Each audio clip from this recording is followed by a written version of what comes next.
I never expected to discover my husband's affair while investigating someone else's crime.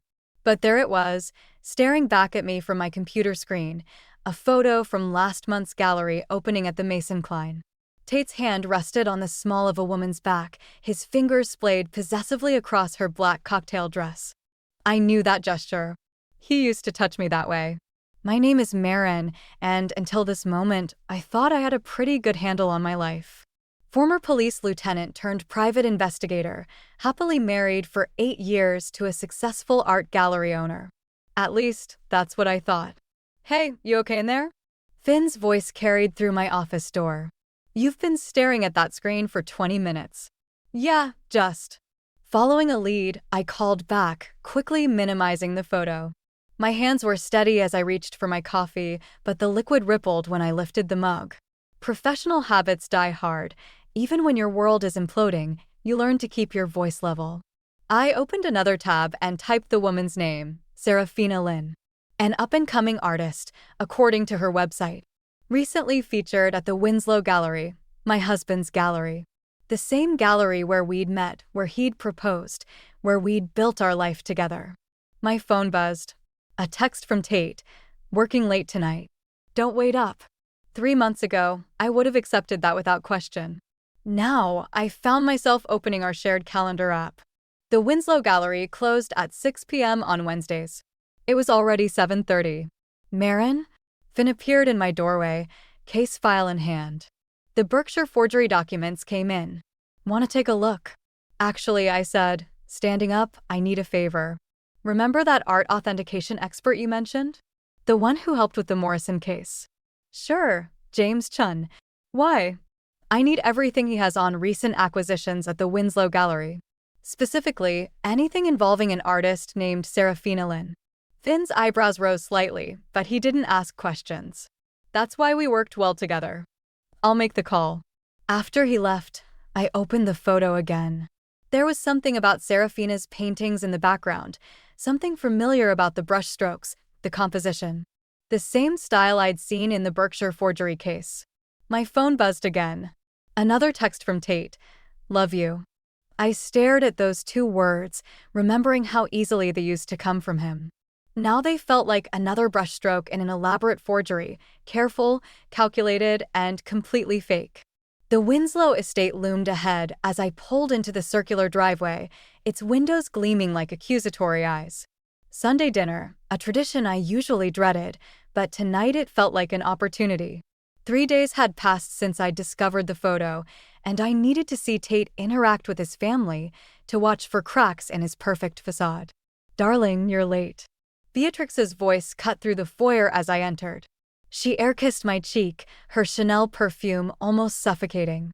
Tate mentioned you've been terribly busy with work lately. Such a demanding career for a wife, isn't it? I caught Tate's eye across the room. He was arranging drinks at the bar cart, his shoulders tense. Once, he would have jumped to my defense. Now, he just handed me a gin and tonic, made exactly how I liked it, as if that could make up for his silence. Business is good, I said, taking a deliberate sip.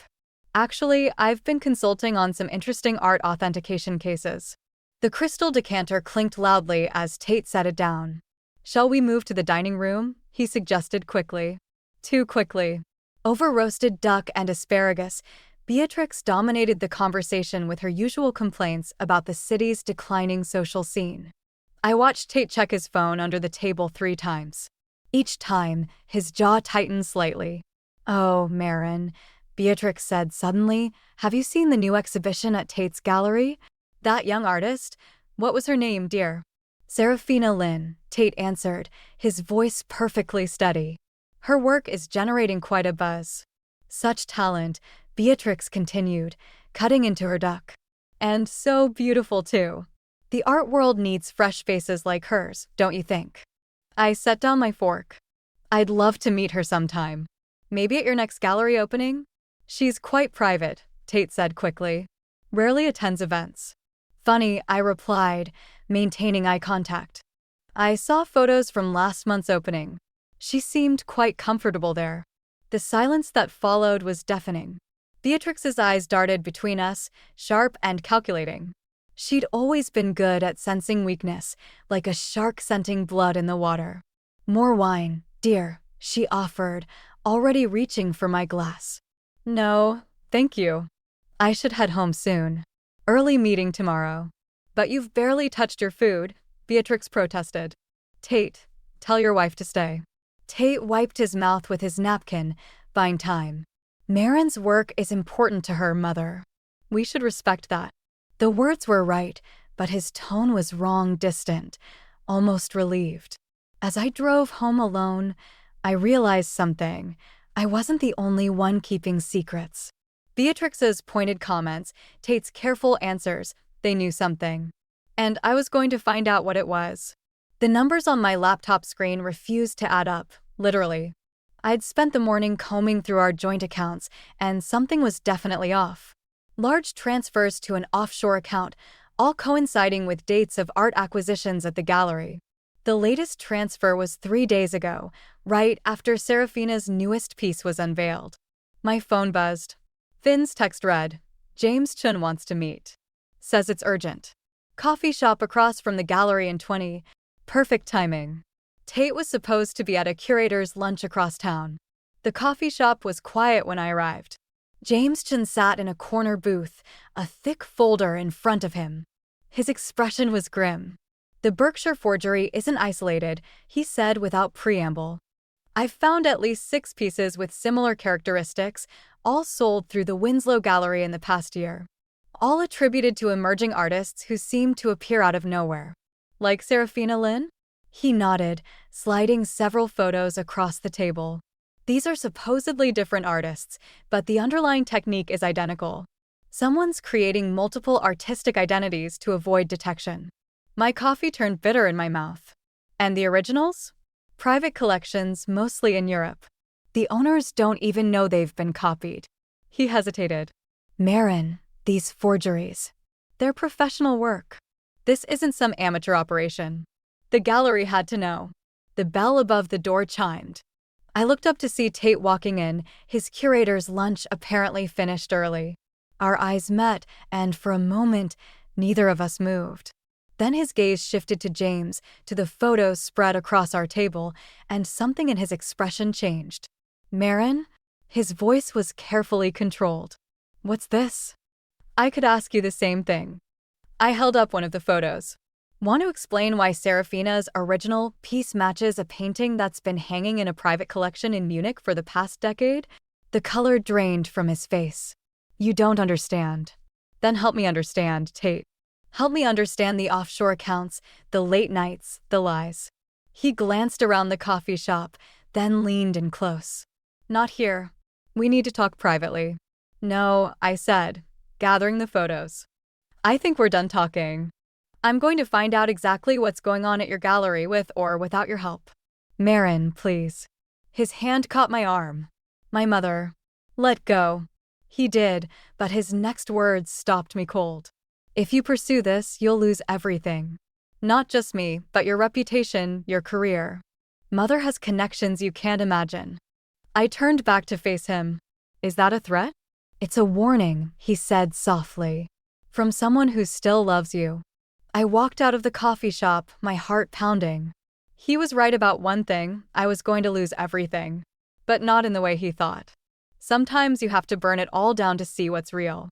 Harper's office always smelled like lavender and clarity, if clarity had a scent. I sat in her familiar leather chair, turning my wedding ring around my finger. "You're gathering evidence," she said. "Not a question. I'm doing my job. Are you? Or are you building a case against your husband?" Before I could answer, my phone buzzed. A text from an unknown number. "Meet me at Riverside Park, North Entrance. Information about Serafina and the forgeries. Come alone." "I have to go," I said, standing. Harper's expression tightened. "Marin, wait. When was the last time you slept?" "Really slept?" I paused at her door. "I'll sleep when I know the truth." The park was quiet for a weekday afternoon. A woman sat alone on a bench, her red hair bright against the gray day. As I got closer, I recognized her from the gallery photos, Serafina Lin herself. "I wondered how long it would take you to figure it out," she said, not looking at me. Sit. Please. I remained standing. Why contact me now? Because Beatrix is planning to pin everything on me. She finally turned, her green eyes sharp. The forgeries, the money laundering, all of it. She's already moving the pieces into place. And Tate? Tate does what his mother tells him. Always has. She pulled out an envelope. These are copies of emails between Beatrix and various buyers. The originals are secured. Elsewhere, insurance, you understand. My training screamed trap, but something in her voice rang true. I took the envelope. Why should I trust you? You shouldn't. Just like I shouldn't trust you. But we both want the same thing, to survive what's coming. A jogger passed by, and Serafina tensed slightly. One more thing, she said, standing. Check the restoration room at the gallery, behind the Monet reproduction. But do it soon. Things are moving faster than expected. She walked away, leaving me with more questions than answers. My phone buzzed again, Tate this time. Where are you? Mother's called an emergency family dinner. Says it's important. I looked at the envelope in my hands, then at Serafina's retreating figure. I'll be there, I replied. Wouldn't miss it. The weight of the envelope felt like a loaded gun in my purse. Beatrix wanted a family dinner? Fine. But this time, I'd be bringing my own surprises to the table. First, though, I had a restoration room to visit. And somehow, I knew whatever I found behind that Monet would change everything. The Monet reproduction hung innocently in the restoration room. But what I found behind it was anything but innocent. Detailed documentation of every forged piece, complete with dates, prices, and buyer information. All meticulously organized in Beatrix's distinctive handwriting. I photographed everything with trembling hands, my stomach churning. Finn's voice crackled through my phone. Marin, you need to get out of there. Now. Gallery security shows Beatrix heading your way. I barely made it to my car before her Mercedes pulled into the parking lot. The emergency family dinner suddenly made perfect sense. She must have discovered Serafina's betrayal. The Winslow estate was lit up like a stage when I arrived. Through the dining room windows, I could see Tate pacing, phone pressed to his ear. Serafina's envelope felt heavy in my bag, along with my phone full of fresh evidence. Finally, Beatrix said as I entered, "We were about to start without you." Her smile was razor-sharp, glass of red wine poised like a weapon. "Sorry I'm late. I was at the gallery." The wine glass paused halfway to her lips. Tate stopped pacing. "The restoration room, specifically," I continued, pulling out my phone. "Behind the Monet." "Darling," Beatrix set down her wine. "Whatever you think you've found, save it." I turned to Tate. "Did you know? About all of it? Or were you just another one of your mother's pawns?" "Marin, please," he stepped toward me. "Everything I did was to protect our future." "Our future?" I laughed, the sound harsh even to my own ears. "You mean like the future you're planning with Serafina?" "Serafina is nothing," Beatrix cut in. "A useful tool, nothing more. One that's outlived her purpose. Like me." I pulled out the envelope. "She thought you might say that. These copies of your emails might interest the FBI's art crime team." The color drained from Beatrix's face. Tate lunged for the envelope, but I stepped back. "Don't," I warned. "The originals are already safe. This ends tonight." "You're right," Beatrix's voice turned silky. "It does end tonight. Tate, show your wife what's in your pocket." Tate's hand emerged with a USB drive. "Security footage," he said quietly. "From your office. Shows you accepting payment from a rival gallery owner. Mother had it altered. Convincingly. You'd frame your own wife?" "I'd do anything to protect this family," Beatrix replied. "Question is, would you destroy it? Your career? Your reputation? All for what, revenge?" I looked between them, my husband and his mother, their faces set with the same determined expression. 8 years of marriage, and I'd never seen the resemblance so clearly. "No," I said finally. "Not revenge. Justice." I pressed send on the email I'd prepared in the car. The one containing everything I'd found, sent to every law enforcement contact I had. The sound of approaching sirens filled the silence. The interrogation room felt smaller than I remembered from my days on the force. Detective Martinez sat across from me, spreading photos across the metal table, surveillance footage from the gallery, bank statements, emails. Mrs. Winslow claims you've been blackmailing her, she said. Says you threatened to fabricate evidence of art fraud unless she paid you off. I almost laughed. Almost. Check the metadata on those files I sent. Compare it to the USB drive Tate had. We are. But right now, we're more interested in this. She slid forward a photo of me meeting Serafina in the park. Conspiring with a known forger doesn't look good, Marin. My phone buzzed in the evidence bag, probably Harper or Finn trying to reach me. 12 hours in custody, and the world was already unraveling. Where's Serafina now? I asked. Gone. Private jet to Switzerland last night. Your husband's mother arranged it. Of course she did. I closed my eyes, seeing Beatrix's satisfied smile, hearing Tate's silence in that final moment before the police arrived. 8 years of marriage, destroyed in 8 seconds of betrayal. The door opened. My lawyer entered with Finn, who looked like he hadn't slept. They're releasing you, he said quietly. But there's something else. Outside, the morning sun felt too bright, too normal. Finn handed me his phone, showing a news article. Prestigious gallery owner uncovers PI's extortion scheme. Below was a photo of Tate and Beatrix, looking appropriately concerned and victimized. They're spinning it, Finn explained. Making you the desperate, jealous wife who tried to destroy them when she discovered her husband's affair. They've already filed a restraining order. What about the evidence? The documents behind the Monet. Gone. Gallery had a small electrical fire last night. Restoration room was damaged. I leaned against his car, legs suddenly weak. They'd thought of everything. Every angle, every escape route. Just like one of their perfect forgeries. My phone, finally returned, showed dozens of missed calls. The last one was from an unknown number, a voicemail from Tate. I'm sorry it had to be this way, his voice said, somehow both familiar and foreign. Mother's arranging for a generous divorce settlement. Walk away now and you'll be taken care of. Fight this and... He paused. Well, you've seen what we can do. I deleted the message, watching the morning traffic flow past. Somewhere in Switzerland, Serafina was probably sipping coffee, counting her money. In the Winslow estate, Beatrix would be planning her next move. And Tate. Tate was probably at the gallery, hanging another perfect fake on the wall. What now? Finn asked. I straightened up, feeling the weight of my empty ring finger. Now? Now we do what they least expect. Which is? We stop playing their game, I said, and start playing mine. The security guard at the Winslow estate barely glanced at my old key card before waving me through. 3 weeks of careful planning and Beatrix's own arrogance made it this easy. Mrs. Winslow is in the study, he said. I found her exactly where I expected, surrounded by paperwork, probably orchestrating another perfect crime. She looked up, unsurprised. I wondered when you'd come crawling back, she said, reaching for her wine glass. The divorce settlement wasn't enough? Actually, I'm here about Switzerland. I placed a USB drive on her desk. Specifically, about what Serafina's been doing there. The wine glass paused halfway to her lips. Serafina is no longer any concern of yours. No? Then why is she meeting with every major gallery owner who's bought your forgeries?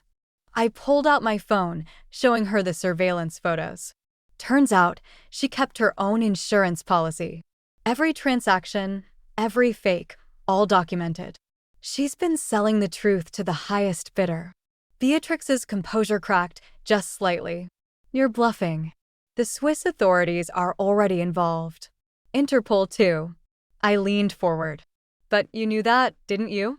That's why you've been liquidating assets all week. The study door opened. Tate walked in, stopped short at the sight of me. Mother? What's she doing here? Offering us a deal, I said, before Beatrix could speak. One that saves your reputation, if not your freedom. You dare threaten us? Beatrix stood, but her hands were shaking. After everything we've done. Everything you've done? I laughed. You mean framing me? Destroying my career? Or do you mean teaching your son that love is just another commodity to be forged?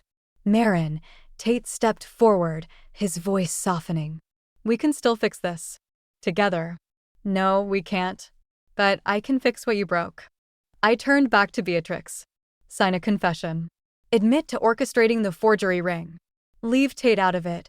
God knows he's suffered enough under your control. Do that, and Serafina's evidence stays buried. Why would you protect him? Beatrix demanded. After everything? Because revenge isn't justice, I said, thinking of Harper's words. And because someone in this family should finally do the right thing. Beatrix stared at the USB drive, then at her son. For the first time, I saw real fear in her eyes. Tate, darling. Sign it, mother. His voice was quiet but firm. It's over. She picked up her pen, hands steady now. As she signed, I caught Tate's eye. No words passed between us, but something shifted, an understanding, perhaps. Or maybe just acceptance that some forgeries, once revealed, can never be restored. The confession felt light in my hands, but its weight had been crushing me for months. Finally, I could breathe again. 6 months later, I stood in front of the renovated Winslow Gallery, now under new management. The morning sun caught the fresh lettering on the window, Callaway Fine Arts. My name, my terms, my second chance. Ready for the grand opening? Finn asked, coffee in hand. Almost. I adjusted the final piece in the window display, a small, original watercolor. Not the most valuable piece in the collection, but authentic. Real.